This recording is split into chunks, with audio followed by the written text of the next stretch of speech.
Oh, there's so much advice out there.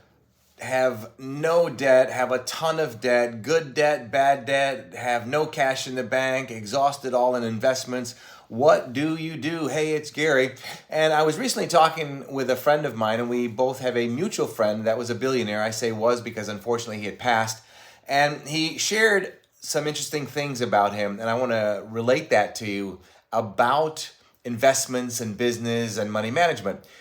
He said one of the things that made him so successful, there are actually two things.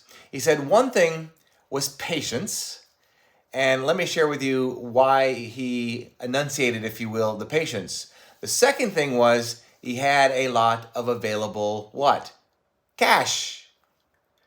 Now, everybody has different goals and everybody has different ways of doing things, but you've got to figure out what works for you. So stop and think about it. He had a lot of available cash, so when some opportunity came along, he had the cash to get things because he was patient at a huge discount. And I remember I had an asset that I had sold, and one of the first things he said to me is, "How much of that asset did you put away in cash?" And when I told him how much it was, he says, "Good for you."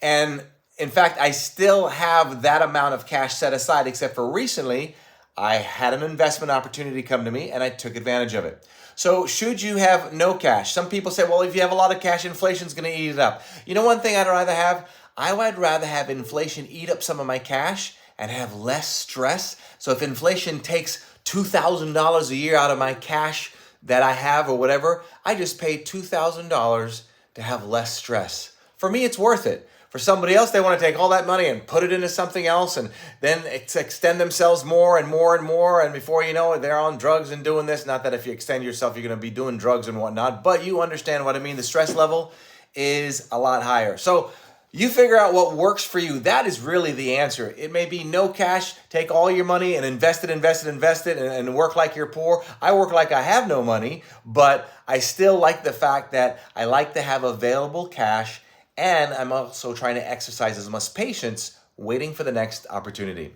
Hope this helps you. I'd love to see your comments below. Share this if you don't mind. I think a friend or a colleague would appreciate this, and I'm out of here between now and the next time we get the chat. You know what to do. What do we do, Winnie? Don't let anything or anyone rent space in your head. We'll see you.